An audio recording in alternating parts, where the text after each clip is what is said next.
요한복음 3장 11절부터 21절까지의 말씀을 저와 여러분이 한 절씩 교독합니다. 진실로 진실로 네게 이르노니 우리는 아는 것을 말하고 본 것을 증언하노라. 그러나 너희가 우리의 증언을 받지 아니하는도다. 내가 땅의 일을 말하여도 너희가 믿지 아니하거든 하물며 하늘의 일을 말하면 어떻게 믿겠느냐. 하늘에서 내려온 자 곧 인자 외에는 하늘에 올라간 자가 없느니라.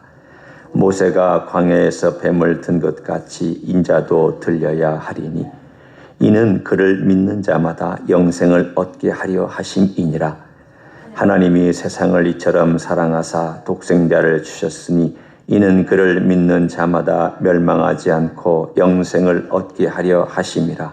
하나님이 그 아들을 세상에 보내신 것은 세상을 심판하려 하심이 아니요 그로 말미암아 세상이 구원을 받게 하려 하심이라.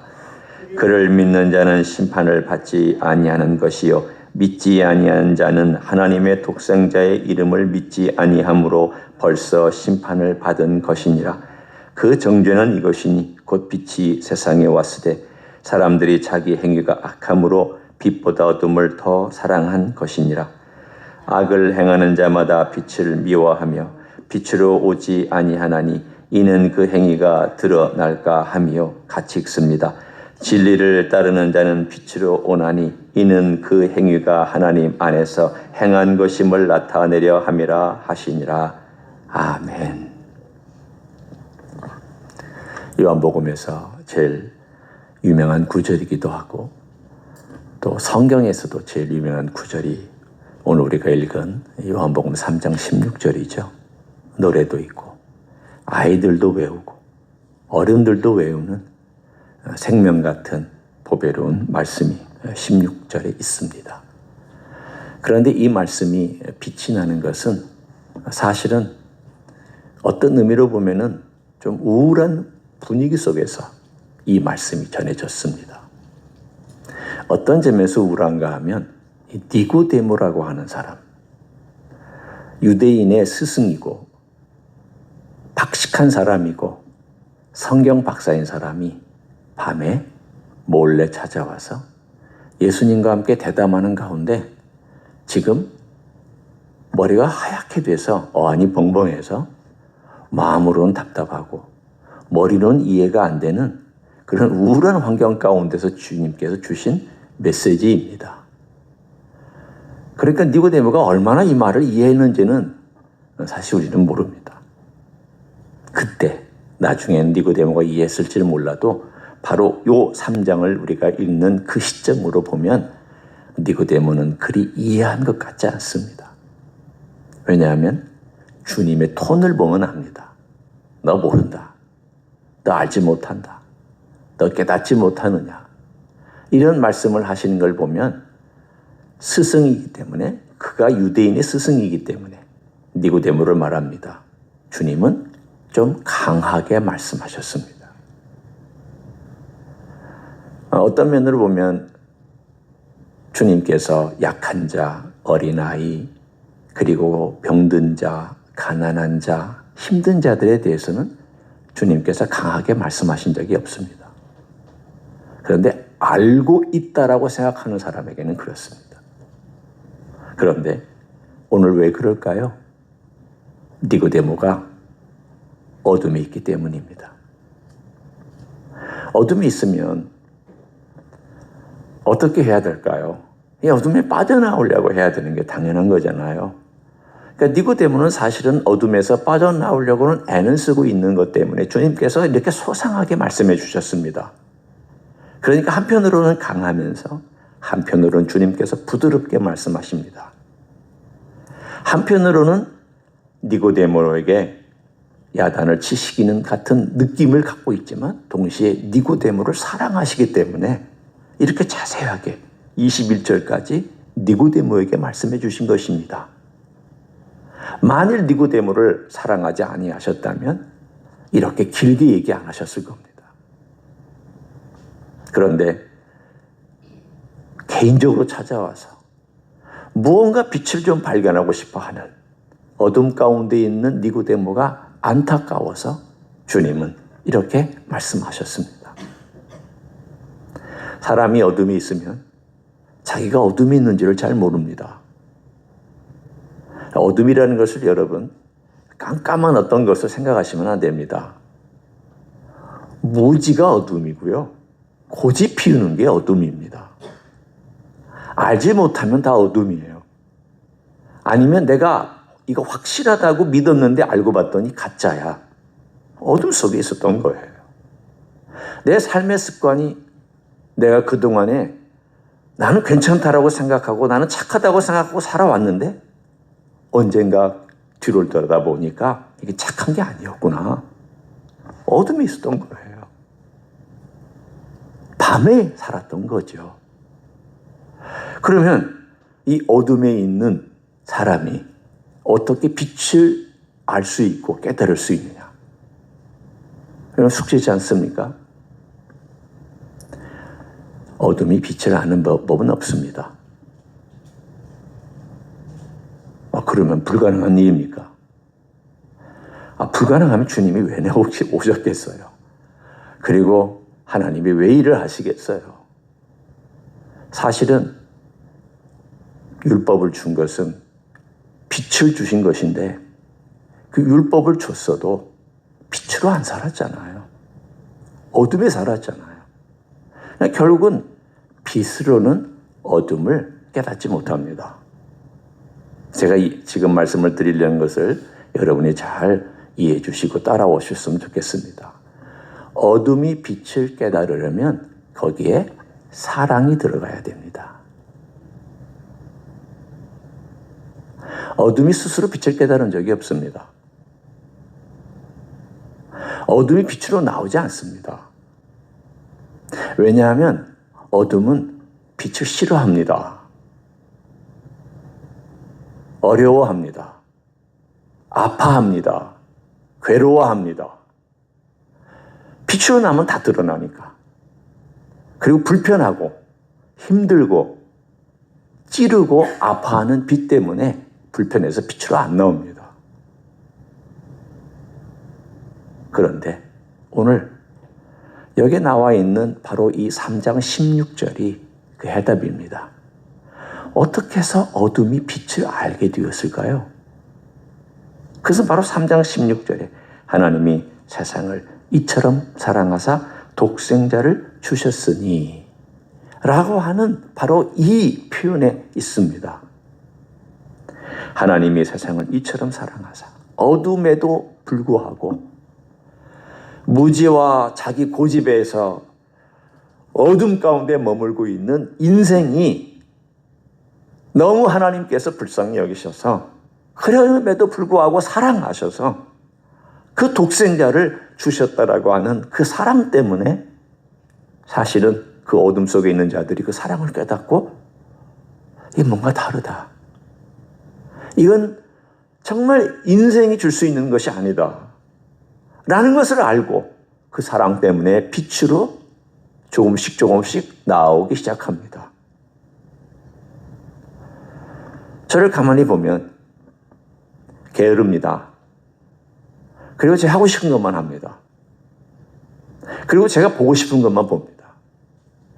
그리고는 제가 하고 싶은 것 하고 제가 보고 싶은 것 보면서 그 보고 싶은 것만 가지고 해석합니다. 교회 다녀서도 그렇게 살았습니다. 흔히 말하는 모태신앙이라고 하는 그런 신앙을 가지고 있어서도 그렇게 살았습니다. 그냥 교회 생활은 삶의 그냥 일부였습니다. 늘 교회 가고 헌금하고 또 거기서 찬양 부르고 주일학교 가서 같이 어울리고 교회 생활하고 여름 성경학교 한다고 그러면 여름 성경학교 가고 그냥 그게 일종의 제 삶의 일부였으니까 그게 그냥 이게 정말 진리다. 이거 아니면 죽는다. 이거 아니면 나는 정말 삶에 의미가 없다. 그런 의미도 생각도 없이 그냥 아주 어렸을 때부터 교회 다녔고 문제의식도 별로 없었고 그렇게 다녔습니다. 그리고 내가 어둠 가운데 있으면서도 어둠 가운데 있는 건지 몰랐고 내가 고집을 피우면서도 그게 그리 나쁜 건지도 몰랐습니다. 거짓말 조금 하는 것들은 그냥 거짓말 조금씩 하는 것들로만 알았지 그것들이 그렇게 심각한 줄은 몰랐습니다. 특별히 어둠 가운데 갇혀 있으면서 내가 알고 있는 게 전부인 양 살아갔던 그 깊은 어둠에 대해서는 전혀 깨닫지도 못했습니다. 자, 한번 생각해 봅니다. 제가 어렸을 때부터 교회를 다녔으니까 저는 빛 가운데 있는 것이었습니까? 어둠 가운데 있는 것이었습니까? 제가 예수님을 알았습니까? 제가 정말 하나님을 사랑했습니까? 잘 모르겠습니다. 저는 정말 제가 제 마음의 깊숙한 곳에서부터 하나님을 사랑하고 예수님의 복음을 알아서 교회를 다닌 건지 아닌지 지금을 보면 꼭 그럴 것 같지도 않습니다. 그러면 하나님께서 저를 보실 때 쟤는 왜 그러냐? 쟤는 깨닫지도 못하고 저 어둠 가운데 있고 저렇게 게으르고 저렇게 자기 세계 안에 갇히고 변화받으려고 하지도 않고 늘 똑같은 삶의 궤적을 따라가고 그리고는 죄를 지으면서도 죄 지은 것에 대해서 별로 죄책감도 없고 그리고 교회 다닌다라고 하는 걸로 퉁치려고 그러고 플러스 마이너스 퉁친다는 말 하잖아요. 조금 범죄해도 하나님 앞에 가서 예배하니까 내가 조금 그렇게 못 살아도 내가 기도하고 성경 읽으니까 세상 말로 그렇게 퉁치면서 살았던 그런 인생을 만약에 하나님께서 보시고 만일 저를 심판하시려고 작정하셨다면 저 진작에 심판받았습니다. 여러분, 우리가 어둠이 있었잖아요. 교회 다닌다는 것이 어둠에 벗어났다는 뜻이 꼭 맞지 않습니다. 교회 다니면서도 얼마든지 어둠이 있을 수 있고요. 얼마든지 캄캄한 가운데 헤맬 수 있고요. 얼마든지 우리는 그 어둠 속에서 자기가 범죄하는지도 모르고 범죄할 수도 있고 심지어는 범죄라고 알면서도 범죄할 수 있는 게 인생입니다. 여기에 한번 그런 나를 대입해 보십시오. 하나님이 그런 나를 이처럼 사랑하사. 이처럼이 뭡니까? 이처럼이라면 앞에 무슨 설명이 있어야 될 거잖아요. 이처럼 사랑했는데 어떻게 사랑했느냐? 물론 이제 좀 이따 설명하겠습니다. 하나님의 세상을 이처럼 사랑하사 독생자를 주셨다. 그러면 이 독생자를 주신 아버지의 사랑, 하나님의 사랑, 우리가 어떻게 예수 그리스도의 그 은혜와 또 아버지의 사랑을 깨닫게 되었느냐라고 하는 그게 메시지로 다가와서 가슴에 내 마음에 감동이 있고 뭔가 여기 해답이 있다라고 느끼는 순간 빛이 내 가운데 와서 어둠을 밝히기 시작합니다. 이 빛은 은혜의 빛입니다. 사랑의 빛입니다. 빛이 사랑으로 다가오지 아니하면 사람들은 도망갑니다. 무서워서 도망갑니다. 따뜻하게 다가왔기 때문에 이 빛을 받아들이기 시작했던 것입니다. 그래서 1장 18절에 말씀하기를 은혜와 진리가 충만하더라. 은혜와 진리 중에 뭐가 먼저 나왔습니까? 진리가 먼저 나왔습니까? 은혜가 먼저 나왔습니까? 은혜가 먼저 나왔잖아요. 하나님의 진리가 은혜로 우리에게 오지 아니하면 우리는 그 진리를 잘 안 받아들입니다. 빛이 은혜로 우리에게 다가오지 아니하면 우리는 도망갑니다. 무서워 떱니다.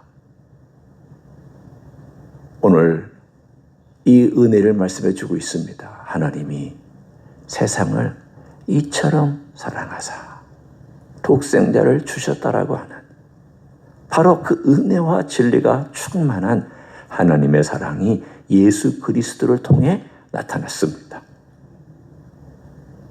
나 같은 인생을 위해서. 그러면 이게 아버지의 사랑인데 아들의 사랑은 어떤 것이냐? 거슬러 올라가면 그게 바로 이처럼이라는 단어입니다. 14절을 보십시오. 14절. 모세가 광야에서 뱀을 든 것 같이 인자도 들려야 하리니. 아들이 이 땅에 오셔서 독생자 되신 예수 그리스도께서 우리를 사랑하셔서 하신 일이 뭐냐? 14절에 다 있습니다. 모세가 광야에서 뱀을 든 것 같이 인자도 들려야 한다. 왜 하필 뱀입니까? 좋은 동물 많은데. 아니, 양의 모습으로 거기다 올리면 안 됩니까? 비둘기 모습으로 올리면 안 됩니까? 아니, 제사 드릴 때 뱀으로 제사 드리지 않았잖아요. 양과 소와 비둘기로 드렸잖아요. 그러면 사람들이 볼 때 양과 소와 비둘기 형상을 올려놓고 그렇게 보는 것이 논리적으로 보면 맞잖아요. 제사도 그렇게 드렸으니까. 근데 왜 뱀입니까? 뱀은요, 죄를 상징합니다. 그들이 불뱀에 물렸을 때 그들이 불뱀에 물린 것은 이스라엘 백성의 불순종으로 말미암은 결과 때문에 불뱀에 물렸고요. 그 불뱀은 그들의 죄를 상기시키는 동물입니다. 바꿔 얘기하면 네 죄를 봐라. 이게 네 죄다. 그리고 이 불뱀은, 이 구리뱀은 너의 범죄를 의미하고, 그러나 이 범죄 대신 네가 지금 불뱀에 물려서 죽어가지만 내가 제공한 이 방법을 너희가 믿고 바라보면 산다. 그것입니다. 그러면 뱀이 들린 것처럼 예수님이 들리다 한다면 예수님은 뭐라는 뜻입니까? 뱀처럼 죄라는 뜻이에요. 예수님이 죄라는 뜻이에요.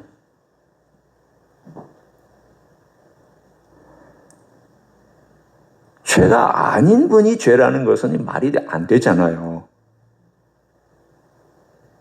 그런데 그분이 죄가 되어서 불뱀이 들려서 구리뱀이 모양으로 저 위에 들려 올라간 것처럼 예수님도 십자가 위에 올라가서 죄가 되셔서 이 죄가 된 예수 그리스도를 바라보는 자는 산다라는 거예요. 이게 14절입니다. 이게 하나님이 이처럼 세상을 사랑하셨다는 뜻입니다. 독생자를 십자가에 달아놓고 바라보는 자는 산다.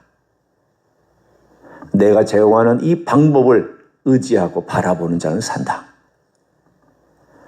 이것은 내가 너희를 위하여 주는 사랑이고 은혜다. 너희는 원래 죽을 인생들이고 너희는 원래 멸망당할 인생이지만 내가 내 아들을 줘서 기꺼이 내가 이 일을 한다. 내가 그만큼 사랑한다. 아들을 줄 만큼 사랑하고 그 아들은 너희를 위해서 기꺼이 죄가 되어서 십자가에 달리는 길을 선택했다. 너희들이 이것을 믿으면 산다. 여러분, 어둠이 빛에서 빠져나오는 길은 하나님의 이 사랑과 예수님의 이 사랑을 생각하고 가슴에 담고 곰곰이 묵상하고 그리고 나서 나 믿어야 되겠다. 이런 복음이 어디 있느냐? 라는 데서부터 시작합니다.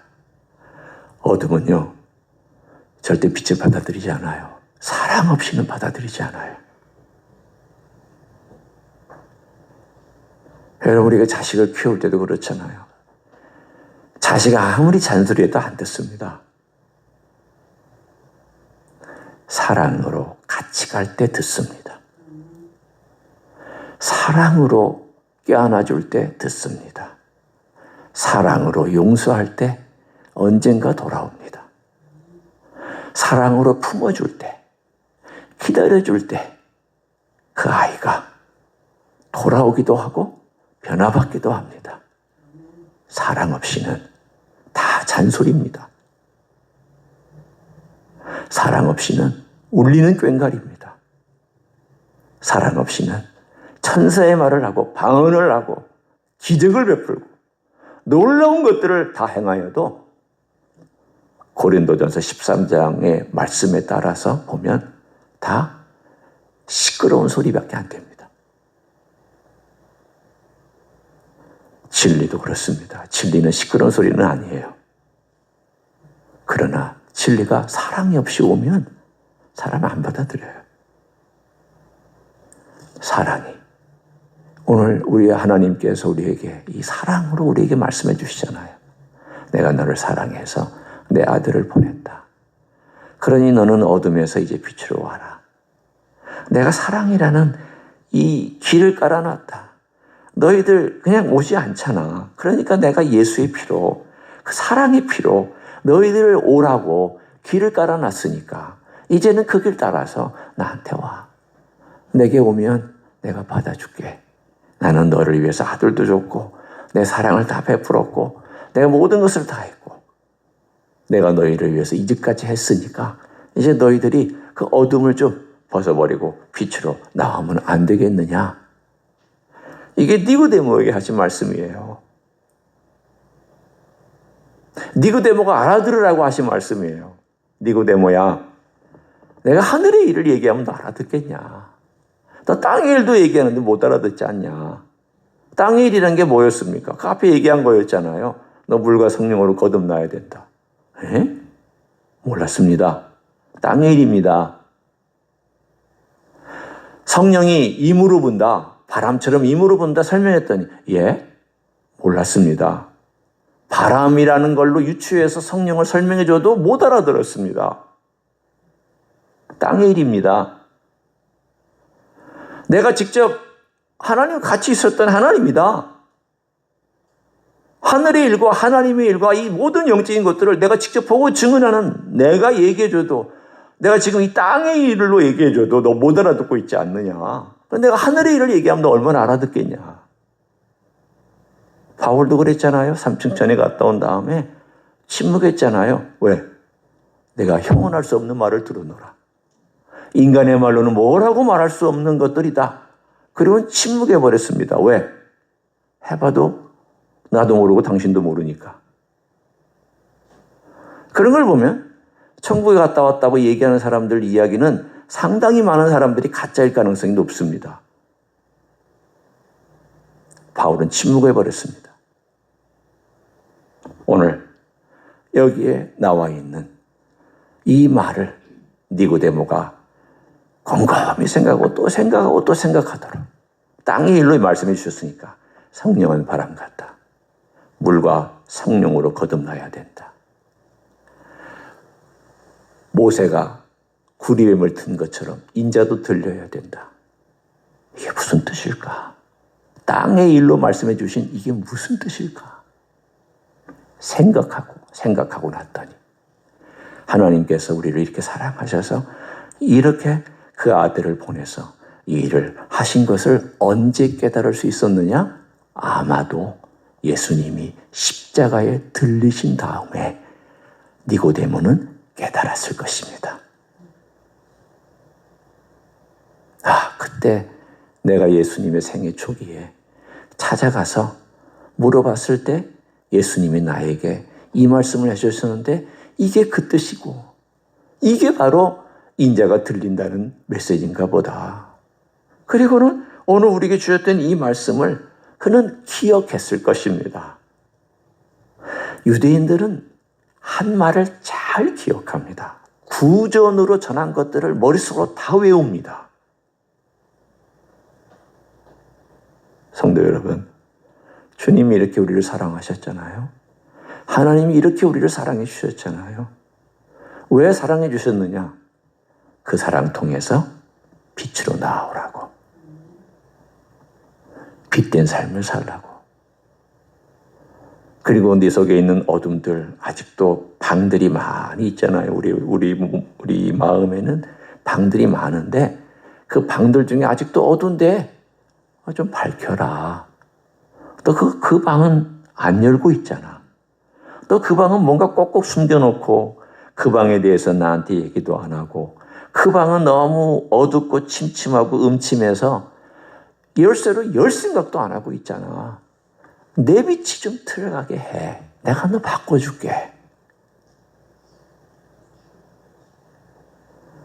우리 평생 동안 그 방들을 다 열어가면서 살아야 됩니다. 아직도 안 연 것들이 많이 있습니다.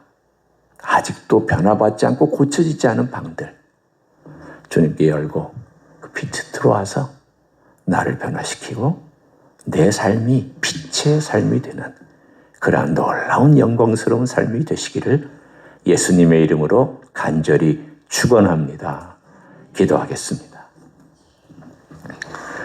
이 시간 우리 함께 하나님께서 이처럼 우리를 사랑하셔서 독생자를 주신 그 사랑, 또 구리뱀이 들린 것처럼 인자도 들려야 되는 죄가 되셔서 우리의 죄를 대신하시고 죄가 되셔서 우리의 허물과 악을 대신하셨던 그 사랑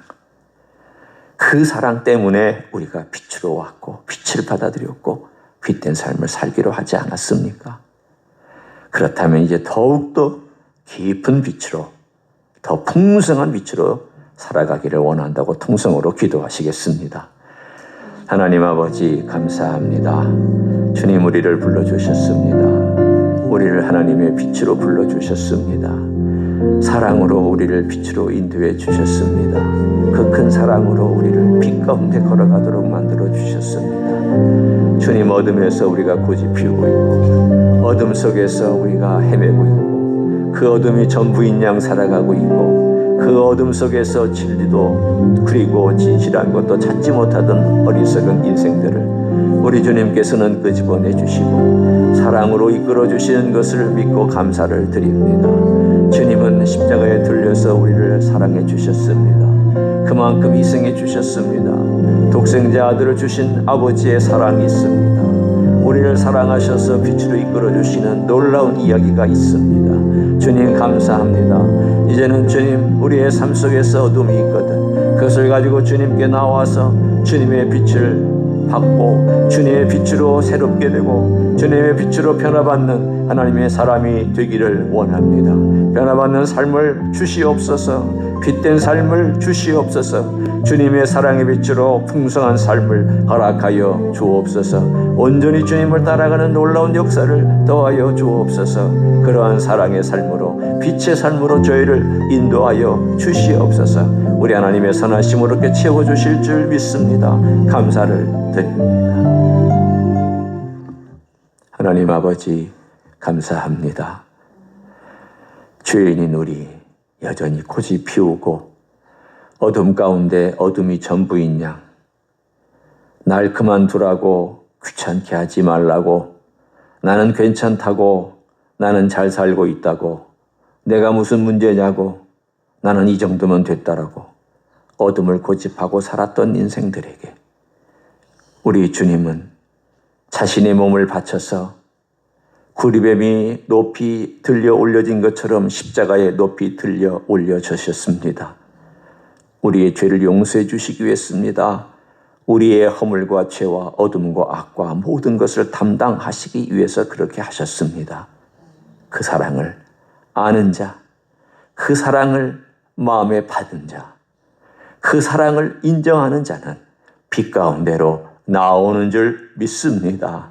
우리가 그 빛 가운데 이제 서기 시작하였고 살아가기 시작한 지 우리의 삶에 몇 년이 과정이 되지 있게 되었습니다. 하지만 주여 여전히 어둠 가운데 있는 영역들이 있사오니 주의 사랑의 빛으로 밝히 보여 주시옵소서. 성령님 역사하여 주시옵소서. 우리의 삶이 변화받는 하나님의 종들이 되게 하여 주시옵소서. 그래서 주님의 빛 가운데서 깊이 영광에서 영광으로 나아가는 이 땅의 삶이 되게 하여 주시옵소서. 이제는 우리 구주 예수 그리스도의 은혜와 하나님 아버지의 극진하신 사랑과 성령 하나님 교통하심의 역사가 더 깊은 빛 가운데로 살아가기를 소원하는 이 자리에 참여한 모든 종들 위에와 주임지 히스교회 위에와 이민교회들과 한국교회들과 선교사님들 위에 이제로부터 영원히 함께 하실지어다. 아멘.